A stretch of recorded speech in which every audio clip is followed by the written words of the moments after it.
Hey everyone, welcome back to my YouTube channel Commerce Tutorpedia। आज मैं आपके लिए लेके आई हूँ हमारा यूनिट 6 जिसका टॉपिक है हमारे पास रूरल डेवलपमेंट। और आज हमें इस रूरल डेवलपमेंट वाले टॉपिक के अंदर क्या क्या पढ़ना है ये हम देख लेते हैं। तो without wasting any time let's start. तो इसके अंदर हमें क्या क्या पढ़ने को मिलेगा? Understand the rural development and the major issues associated with it. इससे पहले अगर मैं थोड़ा सा टोकना चाहूँगी कि ये जो टॉपिक है आपके कॉलेज लेक्चरर के अंदर भी है ना, और ये जनरली भी आपके लिए इम्पोर्टेंट। तो let's start. Okay, understand the rural development and the major issues associated with it. Appreciate how crucial the development of rural areas is for India's overall development. Understand the critical role of credit and marketing systems in rural development. Learn about the importance of diversification of productive activities to sustain livelihoods. Understand the significance of organic farming in sustainable development. तो अब हम शुरू करते हैं इसका। हमने overall brief में देख लिया है इसके अंदर क्या है हमारे पास। अब ये इंट्रोडक्टरी पार्ट के अंदर आपको यही चीज़ बता रहा है यहाँ पे कि हमारे पास अगर आप देखोगे चैप्टर 4 के अंदर हमने पोवर्टी पढ़ा है ना। हमें ये चीज़ पता लगी कि सारे के सारे जो लोग होते हैं उन्हें वो बेसिक एमिनिटीज़ या फिर जो स्कीम्स गवर्नमेंट लॉन्च करती है उसका एक्सेस नहीं मिल पाता है ना। वो बेसिक नेसेसिटी से भी कई लोग जो होते हैं वो पूरी नहीं कर पाते अपनी। और देखे जाए तो agriculture is the main source of livelihood in the rural sector. Mahatma Gandhi once said that the real progress of India not mean simply the growth and expansion of industrial urban center, but mainly the development of the villages. This idea of village development being at the center of the overall development of the nation is relevant even today. But क्यों है ऐसा? Why is this so? Why should we attach such significance to rural development when we see around us fast growing cities with large industries and modern information technology hubs? This is because more than 2/3 of India's population depend on agriculture। मतलब ये चीज़ आज भी है ना। और 1/4 of rural India still lives in abject poverty। अब क्या चीज़ है हमारे पास? Rural development. तो रूरल डेवलपमेंट आपका जो है is a comprehensive term. It essentially focuses on actions for the development of areas that are. अब देखो अभी तक हमने क्या पढ़ा? इज द कॉम्प्रिहेंसिव टर्म, एक बहुत बड़ा टर्म है। वो एसेंशियली फोकस किस पे करता है? On actions for the development of areas. कौन से एरियाज? दैट आर, यहाँ देखे तो लैगिंग बिहाइंड, जो पीछे रह रहे हैं, मतलब पीछे रह गए हैं in the overall development in the village economy. Some of the areas which are challenging and need fresh initiatives for development in rural area या rural India includes। अब इसके अंदर क्या क्या टॉपिक हमारे कवर होते हैं वो ये है डेवलपमेंट ऑफ ह्यूमन रिसोर्स। ये मेरे हिसाब से आपको टिक कर लेना चाहिए।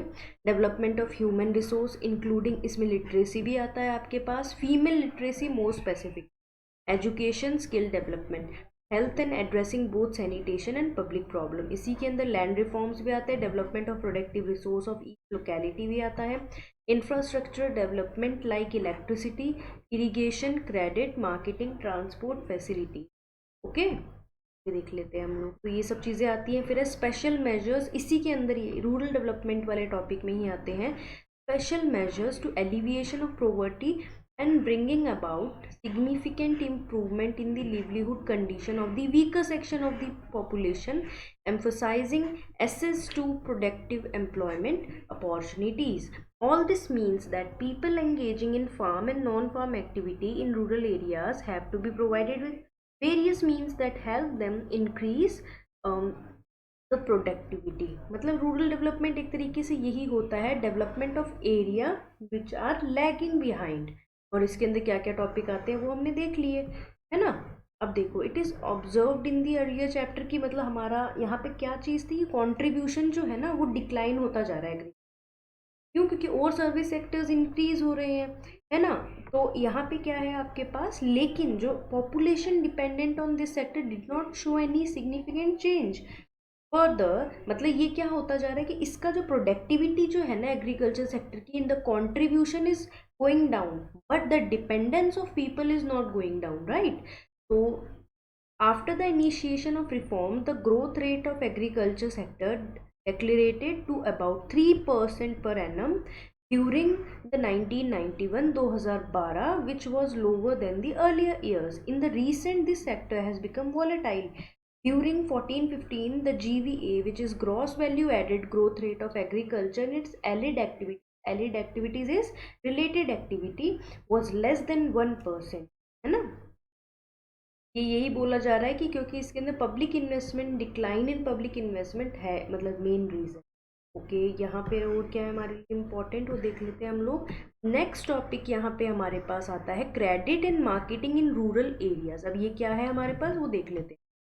Growth of rural economy depends primarily on infusion of capital. Infusion of capital मतलब बाहर से जब आप पैसे डालोगे ना इस एरिया के अंदर, उस चीज़ पे डिपेंड करता है। To realise higher productivity in agriculture and non agriculture sector as the time gestation between, मतलब गेस्टेशन मतलब जो टाइम होता है ना बीच का, आपने तो क्रॉप को मतलब आपने हार्वेस्ट किया है ना? हार्वेस्ट मतलब आपने बीज बोए हैं और उसके बाद जो आपने काटा है, जो आपके पास मेन जो प्रोडक्ट आया है, तो उसकी बीच का जो पीरियड है is known as gestation period between crop sowing and realising of income after production is quite long. Farmers borrow from various sources to meet their initial investment on seeds, fertilizer, implement and other family expenses of marriage and religious ceremony.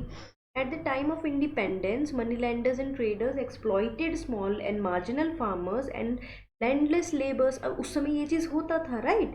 लेकिन letter क्या हुआ ऐसा, उसके बाद नाबार्ड करके है ना, इसका हम बता सकते हैं वो सेटअप. देखो एक चीज़ बताती हूँ, नाबार्ड 12 आ रहा है ना इसके अंदर बार, तो आप इससे 9 बार, तो आप इससे एक चीज़ याद कर सकते हो. देखो इसका जो डेट है ना, अगर इसमें दे रखी है, देखो नाबार्ड 9 भी है और 12 भी है. इसको याद करने का तरीका बता रही हूँ. नाबार्ड 1982 हो गया. is an apex body to coordinate the activity of all the institution involved in the rural financing system.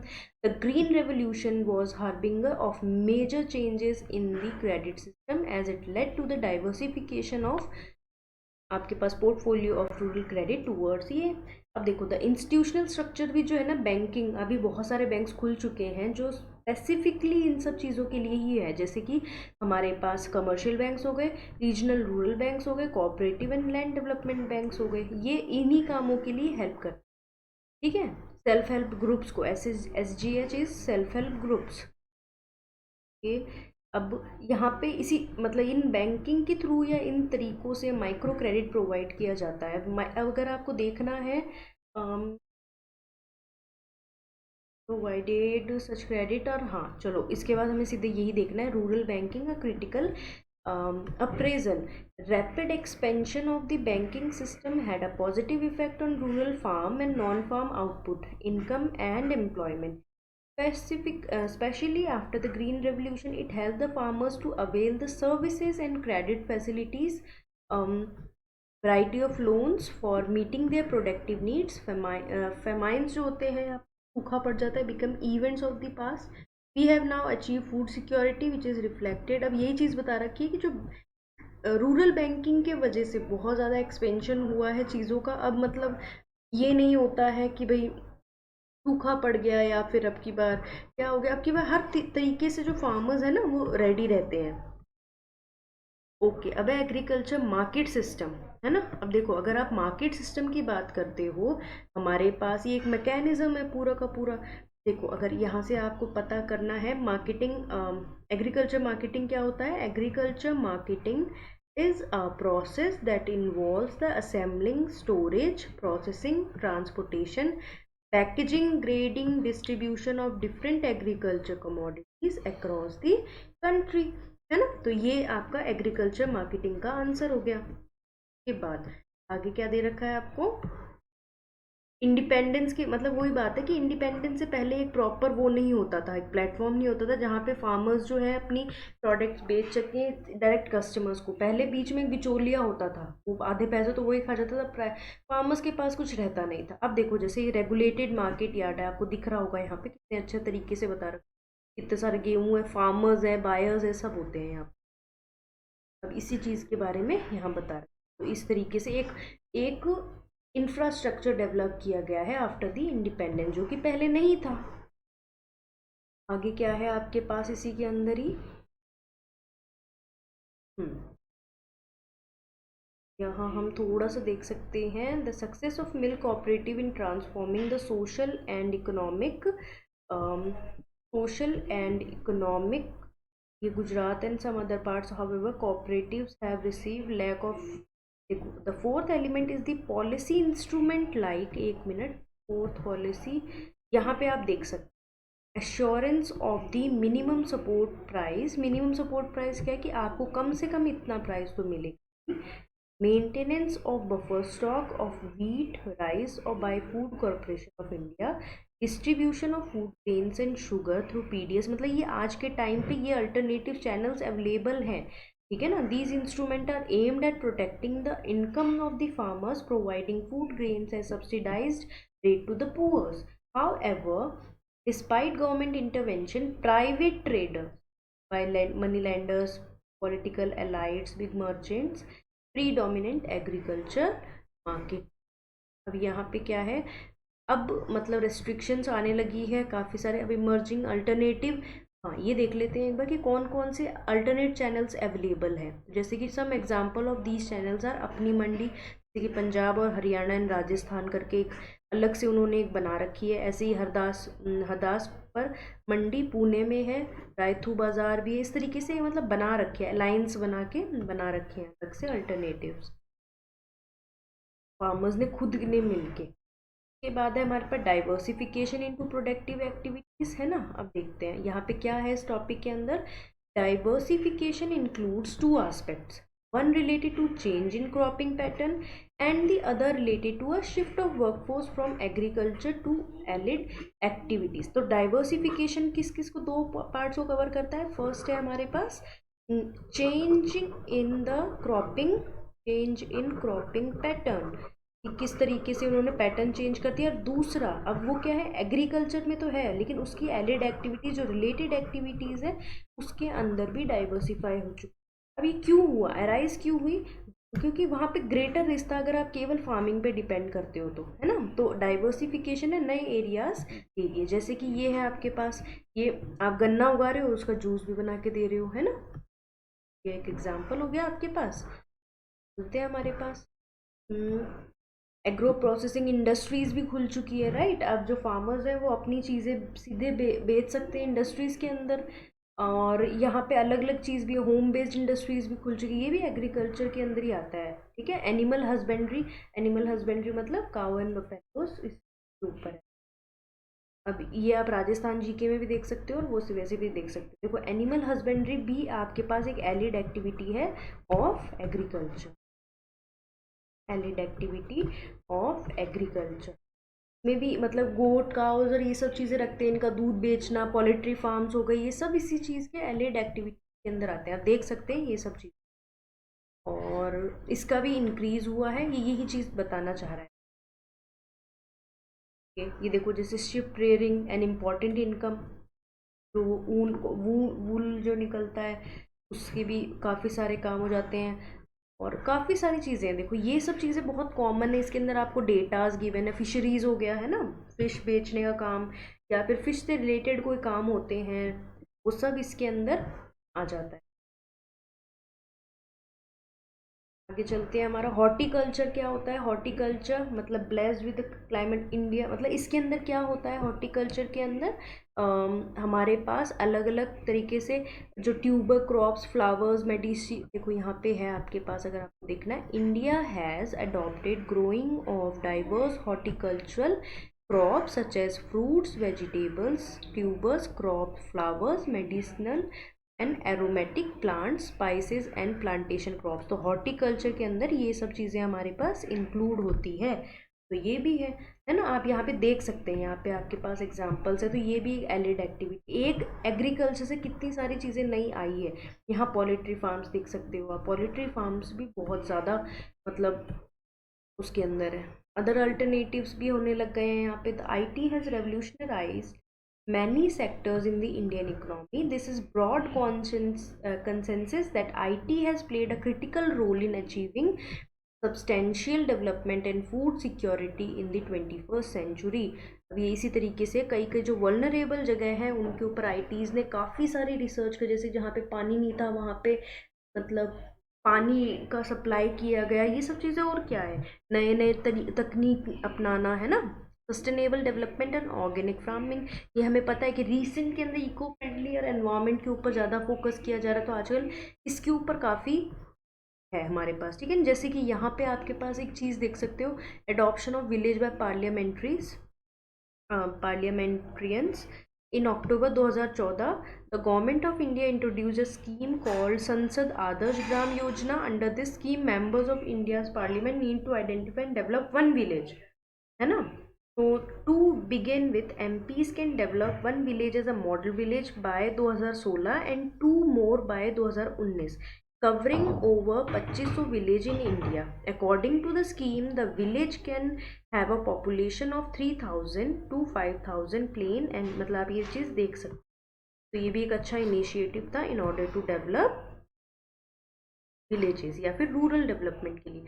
Organic farming के क्या बेनिफिट्स है, ये बहुत इजी पार्ट है, ये चीज़ हम लोग कर सकते हैं।